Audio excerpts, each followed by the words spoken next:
Hi hello very welcome to J24 news. ప్రస్తుతం తెలంగాణ రాష్ట్ర రాజకీయాల్లో వేడి వేడి వాతావరణం కనిపిస్తుంది. అది ఏంటంటే 40 సంవత్సరాల సుదీర్ఘ రాజకీయ అనుభవం కలిగి 40 నుంచి 43 సంవత్సరాలు ఒకటే పార్టీలో ఆయన కష్టపడి ఇప్పుడు 43 సంవత్సరాల తర్వాత పార్టీ మారబోతున్న ఒక నాయకుడి గురించి ప్రతి రాజకీయ నాయకుడి నోట ఒక మాట, అదే కాంగ్రెస్ సీనియర్ లీడర్ జీవన్ రెడ్డి గారు. సో జీవన్ రెడ్డి గారు అతి త్వరలో బీఆర్ఎస్ పార్టీలో చేరబోతున్నారనే ప్రచారం మరియు ఇటీవల ఆయన కేసీఆర్ గారితో కలవడం, కేటీఆర్ గారు ఆయన నివాసానికి వచ్చి ఆయనని ఆహ్వానించడం, ఇవన్నీ జరిగాయి. అసలు జీవన్ రెడ్డి గారు ఎందుకు కాంగ్రెస్ పార్టీ వీడి బీఆర్ఎస్ పార్టీలో చేరబోతున్నారు, కాంగ్రెస్ పార్టీలో జరిగిన నష్టం ఏంటి ఆయనకి అనేది జీవన్ రెడ్డి గారి మాటల్లోనే తెలుసుకుందాం. ఈ రోజు మన special interview Jilani talks raw and real రో మనం జీవన్ రెడ్డి గారితో ఉన్నాం. నమస్తే సార్. నమస్కారం sir. Sir, how are you? Fine sir. Sir, ఏంటి సార్ 43 సంవత్సరాల సుదీర్ఘ కాంగ్రెస్ పార్టీ అనుభవం పెట్టుకొని ఎందుకు మీరు ఇప్పుడు పార్టీ వీడి మళ్ళా బీఆర్ఎస్ పార్టీలో చేరాలనుకోవడం అనేది డైరెక్ట్ క్వశ్చన్కి వచ్చేద్దాం. వాస్తవంగా కూడా ఈ రాజకీయ నాయకుడే కానీ 4 దశాబ్దాల పైగా అనుబంధం కలిగి ఉన్నటువంటి ఒక రాజకీయ పార్టీని వీడాలనేటువంటి ఒక భావన తలంపు రావటం అనేది మనం ఊహించే పరిణామం కాదు. ఓకే, నాకు ప్రత్యేకించి ఏదైతుందో గడిచిన 4 దశాబ్దాల పైగా సరే ఎన్నికల్లో గెలవటము, ఓడటము, most of the time I was in opposition.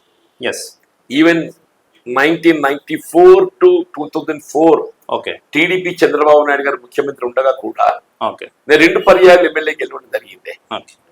తదుపరి 2014లో తెలంగాణ రాష్ట్రం ఏర్పడ్డ తదుపరి కేసీఆర్ గారు ముఖ్యమంత్రిగా బాధ్యతలు చేపట్టిన తర్వాత కూడా నేను 2014లో ఎమ్మెల్యేగా గెలవటం, అప్పుడైతే మొత్తం ఉత్తర తెలంగాణ 3 జిల్లాలలో నేను ఏకైక శాసనసభ్యుడిగా మిగిలి ఉన్నాను. మళ్ళీ 2019లో ఏదైతుందో శాసన మండలి సభ్యుడిగా, అప్పుడైతే 32 శాసన నియోజకవర్గాలకు ఏకైక ప్రతినిధి కాకుండా శాసన మండలిలో నేనే నాయకుడిని, నేనే సభ్యుడిని. నాకు ఆ పక్క ఎవరు లేరు, ఈ పక్క ఎవరు లేరు, ఒంటరి పోరాటం చేసుకుంటూ వచ్చింది. అంటే 2 దశాబ్దాలు, ఒక దశాబ్ద కాలం టీడీపీ ప్రభుత్వంకు వ్యతిరేకంగా ప్రతిపక్ష పార్టీ పాత్ర పోషించడం, ఒక దశాబ్ద కాలం 2 పర్యాయాలు ఏదైతుందో శాసనసభ్యుడికి ఒకసారి, శాసన మండలి సభ్యుడి ఒక పర్యాయం ఏదైతుందో అప్పటి బీఆర్ఎస్ ప్రభుత్వాన్ని కూడా వ్యతిరేకంగా ప్రతిపక్ష పార్టీ నాయకుడు పోరాటం చేశాను. సరే, మార్పు కోరినాం. ఇవాళ ఏదైతుందో కేసీఆర్ గారి 10 సంవత్సరాల పాలన కంటే ఇంకా మెరుగైన పాలన కాంగ్రెస్ పార్టీ అందించగలుగుతుందనే ఒక భావన ప్రజల్లో ఏర్పాటు చేయగలిగినవి. దాంతో కాంగ్రెస్ పార్టీ ప్రభుత్వం అధికారానికి వచ్చింది. స్థానికంగా నేను ఆశించిన ఫలితం పొందలేకపోయాను. It's my unfortunate. కానీ ఏదైతుందో ఇక్కడ ధర్మపురి కానీ, చొప్పదంటే కానీ, వేములవాడే కానీ, నేను నాకు సన్నిహిత సంబంధాలు కలిగి ఉన్నటువంటి ఒక సభ్యులందరం కూడా గెలిచి వచ్చినమే. నాకు శాసన మండలి సభ్యత్వం 20 మాత్రాలు కలిగి ఉన్నా కూడా నేను సరే somehow I don't know the reasons I was not considered to be taken to the cabinet. అవన్నీ కూడా నేను ఎప్పుడు కూడా దాన్ని పెద్దగా నేను పరిగణలోకి తీసుకోలేదు. కాంగ్రెస్ పార్టీ అధికారానికి వచ్చింది కదా, సరే 10 సంవత్సరాల తదుపరి నేను ప్రజానికి అందుబాటులో ఉండి కొంత ఈ ప్రాంత అభివృద్ధి కొరకు నా యొక్క సేవలు అందించగలుగుతామని చెప్పాను. సార్, ముఖ్యమంత్రి రేవంత్ రెడ్డి గారు I don't know the reasons. అంటే వాస్తవంగా కూడా కాంగ్రెస్ పార్టీ సుస్థిరంగా 66 శాసనసభ సంఖ్యాబలంతో 65 ఏదైతుందో కాంగ్రెస్ పార్టీ బీఫామ్తో ఎన్నికైన సభ్యులైతే ఒకరు సిపిఐ సభ్యుడు మద్దతు తెలుపుతాడు ప్రత్యక్షంగా. ఎంఐఎం 7 కూడా ఏదైతుందో పరోక్షంగా కాంగ్రెస్ పార్టీకి మద్దతు తెలుపుతుంది. ప్రతిపక్షంగా ఎవరున్నారు? కేవలం బీఆర్ఎస్ చెందిన 38, బీజేపీకి 8. అంటే వాళ్ళంతా ఆల్ పుట్ టుగెదర్ 46 ఓన్లీ. అంటే కాంగ్రెస్ పార్టీ 20 సంఖ్యాబలం ఆధిక్యతతో ఉన్నది, సుస్థిరంగా ఉన్నది ప్రభుత్వం. స్పీకర్ గారు ఏదైతుందో కాంగ్రెస్ పార్టీ. నిజంగానే ఎవరైనా కాంగ్రెస్ పార్టీ సభ్యుడు వీళ్ళ రేవంత్ రెడ్డి గారితో భిన్నాభిప్రాయంతో పార్టీ ఫిరాయింతో చెప్పి భావించినా స్పీకర్ గారు వారు తగు నిర్ణయం తీసుకున్నటువంటి ఒక అవకాశం, అధికారమైన కలిగి. ఎగ్జాక్ట్. మరి ఇంత సుస్థిరంగా ఉన్న ప్రభుత్వం ఏదైతున్నదో రేవంత్ రెడ్డి గారు వీళ్ళ రాహుల్ గాంధీ గారి యొక్క ఆలోచన విధానానికి భిన్నంగా రాహుల్ గాంధీ గారు ఏదైతుందో 10th షెడ్యూల్ బలపరిచి పార్టీ పేర్ల చట్టాన్ని మరింత బలోపేతం చేయటం, రాజ్యాంగాన్ని బలోపేతం చేయటం తన బాధ్యతగా ఏదైతుందో, ఈవెన్ పార్లమెంట్ ఎన్నికలు ఏదైతుందో పాంచ్ న్యాయంలో కూడా ఇది ఒక భాగంగా పేర్కొన్నది. అంటే కాంగ్రెస్ పార్టీ అధిష్టానం రాహుల్ గాంధీ గారి యొక్క ఆలోచన విధానానికి భిన్నంగా ఏదైతుందో ఇక్కడ రేవంత్ రెడ్డి గారు తన వ్యక్తిగతంగా ఏదైతుందో బలం చేకూర్చుకోవడానికి తనకంటూ ఒక కుంపటి ఏర్పాటు చేసుకోవాలనేటువంటి ఒక భావనతోని ఫిర్యాదుల పర్వాన్ని తెరపైకి తెచ్చి, సరే ఆయన లెక్క ఎంతుండో నాకు తెలియదు, 10 కాలం బ్రేక్ పడ్డది, ఆయన లెక్క ఎంతుండో తెలియదు అని చెప్పి అంటూ నేను అని 10 మంది ఏది ఆయన పట్ల వ్యక్తిగతంగా ఆయనకు లాయలిస్ట్ గా ఉండే సంఖ్య ఇది. కాంగ్రెస్ పార్టీ బీఫామ్ పై ఎన్నికైన సభ్యుడు ఎవరే కానీ దేర్ లాయల్టీ ఏదైతుందో కాంగ్రెస్ పార్టీ అధిష్టానంపై ఉంటుంది. ఈ ఫిర్యాదుదారుల లాయల్టీ ముఖ్యమంత్రి రేవంత్ రెడ్డి గారిపై ఉంటుందని చెప్పండి. అంటే ఆయనకంటే ఒక కుంపటి ఏర్పాటు చేసుకోవాలని చెప్పని ఏదైతుందో వీళ్ళ కాంగ్రెస్ పార్టీ అధిష్టానంపై అవసరం వస్తే ఒత్తిడి తేవడానికి కొరకు ఈ తతంగం తెరపై పట్టుకొచ్చి రేవంత్ రెడ్డి గారు తనకంటూ కాంగ్రెస్ పార్టీ కాదు, రేవంత్ రెడ్డి వర్గం అంటూ ఒకటి ఏర్పాటు చేసుకుంటున్నారు అనుకోవచ్చా? 100%. ఆయన దృష్టిలో ఏదైతే join into Congress party in 2017 అంటే 2017 తదుపరి మాత్రమే కాంగ్రెస్ పార్టీ కనబడుతుంది ఆయనకి. 2017 పూర్వం నుండి కాంగ్రెస్ పార్టీ బలోపేతం కొరకు కాంగ్రెస్ పార్టీ పటిష్టత కొరకు పనిచేసినటువంటి ఒక నాయకత్వం కానీ కార్యకర్తల శ్రేణులు ఎవరు కూడా ఆయన కనపడటం లేదు. ఆయన దృష్టి ఎంతవరకు ఆయనతో చేరిన వాళ్ళు ఎవరు పోస్ట్ 2017 ఆయన ఆలోచన పోస్ట్ 2017 మాలాంటి వాళ్ళు ఏదైతుందో సుదీర్ఘంగా 4 దశాబ్దాలు పైబడికి వెళ్ళి కాంగ్రెస్ పార్టీ క్రమశిక్షణ గల కార్యకర్తలుగా వీళ్ళ కాంగ్రెస్ పార్టీ బలోపేతం కొరకు ఏదైతుందో మేము పనిచేస్తున్నటువంటి వాళ్ళం. మా యొక్క అభిప్రాయాలు పరిగణలోకి తీసుకోకుండా ఆయనే వ్యక్తిగత ఇప్పుడు జగిత్యాల గారు ఒక శాసనసభ్యులు చేర్చుకోవాలని చెప్పి భావించిండే. నేను ఇక్కడికి వెళ్ళి ఏదైతుందో 4 దశాబ్దాలు ప్రాతినిధ్యం వహిస్తున్నా, ఎన్నికల్లో గెలిచిన ఓడినా. అసలు నా ఆలోచన ఏముంటుందో దాన్ని పరిగణలోకి తీసుకోవాలన్నంత ఒక సంప్రదింపు చేయాలి. ఆ టైంలో మీకు సంప్రదింపు never it did not only with me. In all these 10 segments, it did not consult anybody. Okay. He did not consult anybody. అప్పుడు కూడా మీరు వ్యతిరేకించారు ఆయన జాయిన్ అయిన? Definitely. Not only I opposed. సరే మళ్ళీ పార్టీ ప్రధానమైన ఒక భావనతో ఏదైతుందో అప్పుడు party general secretary incharge KC Venugopal గారు నో ఏ పరిస్థితి లోపల this particular joining of Jagtial MLA did not brought to our notice. This is without bringing it to our notice, only CM took decision. ఏదైనా కానీ ఏది తొమ్మిది ఇప్పుడు జరిగిపోయిందని మేము ఏం చేయలేం కదా, but will protect your interest. మీ కార్యకర్తలు మీ శ్రేణులకు వాళ్ళ యొక్క గుర్తింపు ఏదైతుందో వాళ్ళ యొక్క హక్కులు మేము కాపాడుతాం.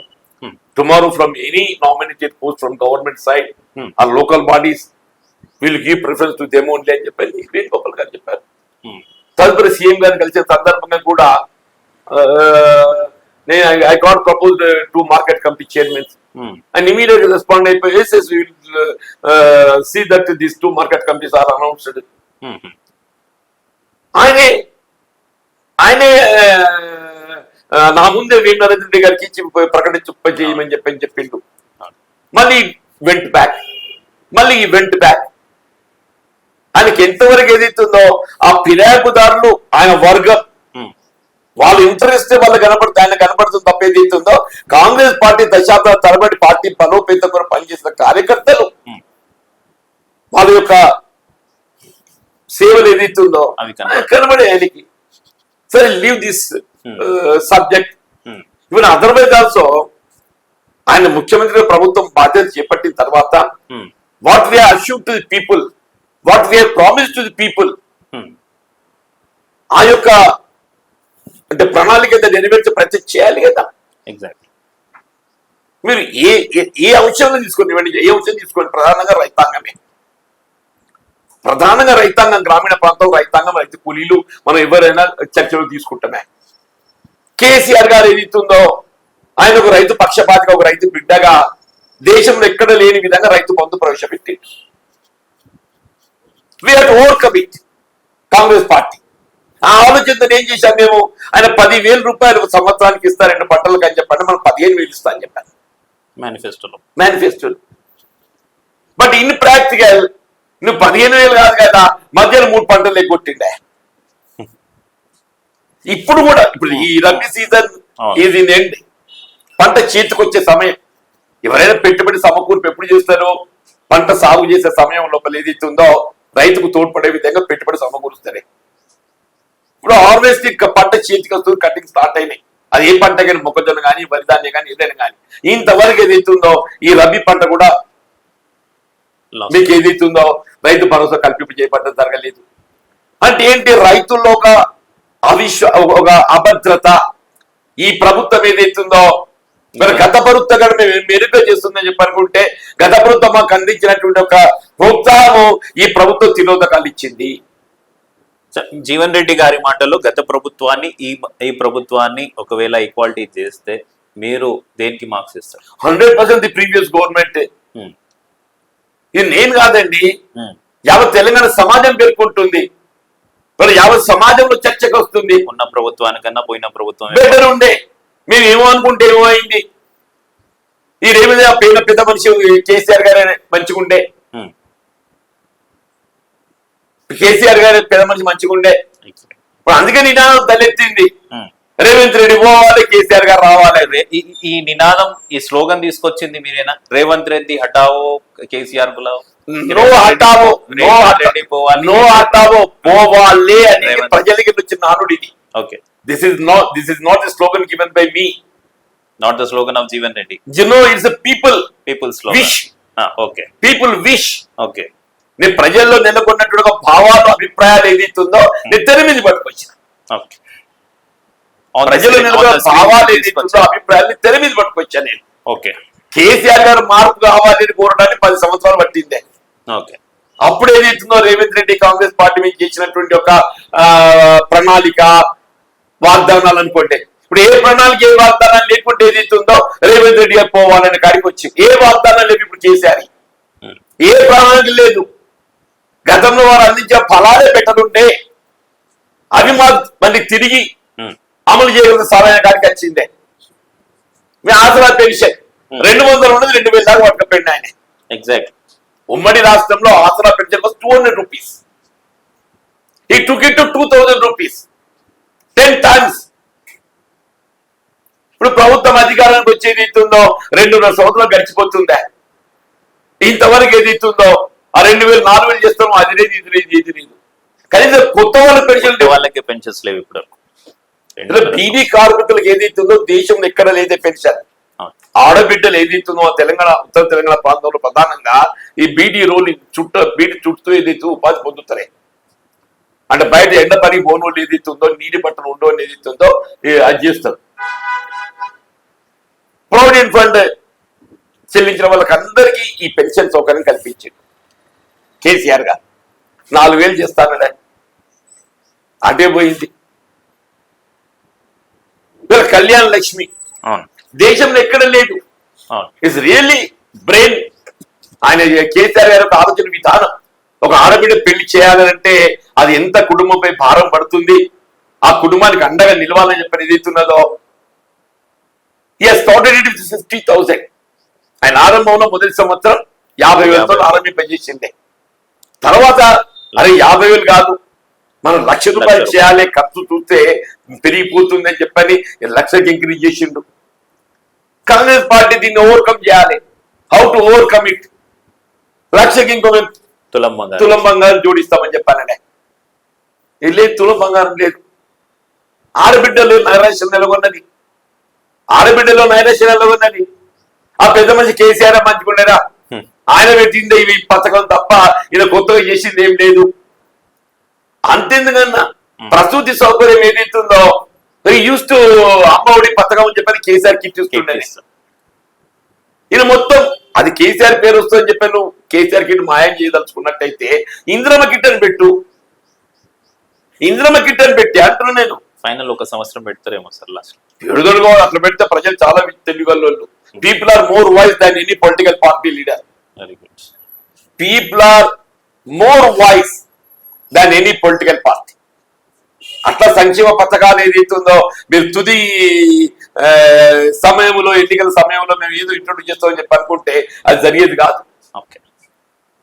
It looks a people are already making up their mind towards earlier government BRS KCR.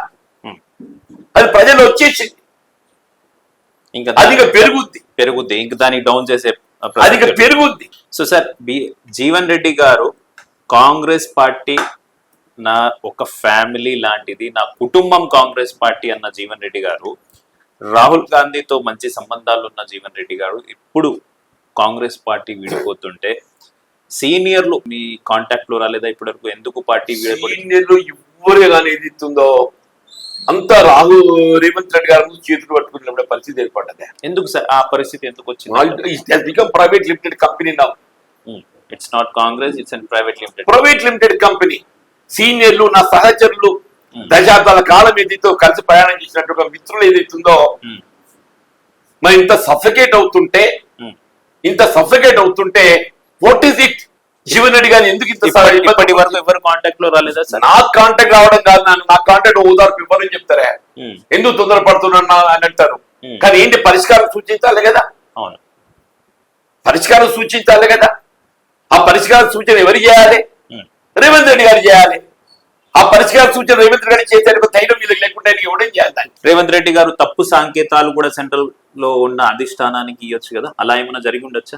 Jeevan Reddy గారు అధిష్టానం అనేది పరిగణలోకి వస్తలేదు అంటే అధిష్టానం అనేది కనబడితే కనుమరుగైపోయింది.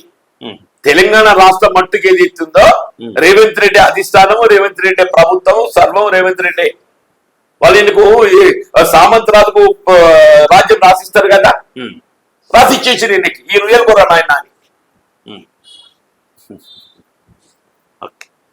జీవన్ రెడ్డి గారికి కేసీఆర్ గారు ఏమైనా కమిట్మెంట్ ఇచ్చారా అంటే జీవన్ రెడ్డి గారు ఇచ్చే సమాధానం? అసలు బేసిక్ గా రాజకీయాలలో ఒప్పందాలు ఉంటాయి బాబు.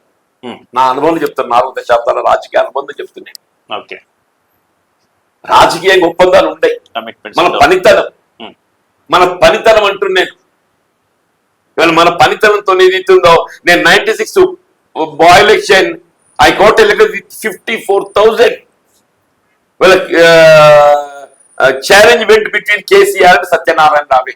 ఆనాడు తెలంగాణ రాష్ట్ర ఏర్పాటు ఉద్యమ నేత కేసీఆర్ గారు ఏదైతున్నదో, రాష్ట్ర ఏర్పాటు ప్రజాభిప్రాయం బలోపేతం కొరకు ఏదైతుందో అని కేంద్రంలో మంత్రి పదవి త్యాగం చేసి ఎన్నికెళ్ళి ఓడానికి ఏదైతుందో రాజీనామా చేస్తే కేసీఆర్ గారు సత్యనారాయణ రావు గారు some talk vent between them. పోటీకి ఏదైతుందో సత్యనారాయణ పక్కన వెంట సత్తులకు జీవన్ రెడ్డిని నిలిపిండు. ఎందుకు నిలిపిండు జీవన్ రెడ్డిని? యోధుడు. ఆనాటి పరిస్థితుల్లో కేసీఆర్ గారు తట్టుకుని నిలబడగలిగేటువంటి యొక్క నాయకుడు కాంగ్రెస్ పార్టీ ఎవరైనా ఉన్నారు అని చెప్పారంటే జీవన్ రెడ్డి అని చెప్పని నన్ను నిలిపి 2006లో 2008లో. నాకు ఆ సమర్థత లేకుండా నన్ను నిలిపిందా? ఇది ఒప్పందం కాదే.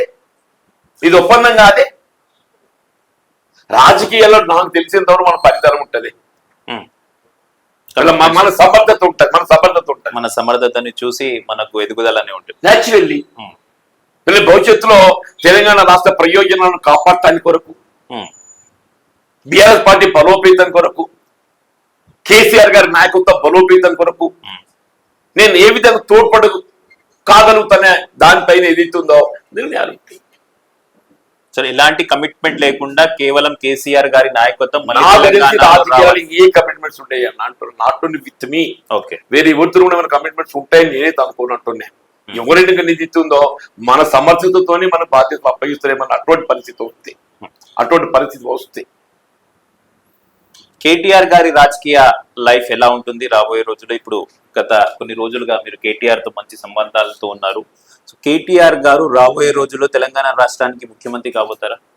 ఇప్పుడైతే ఏదైతుందో కేసీఆర్ గారి నాయకత్వంలోనే పార్టీ పనిచేస్తుంది.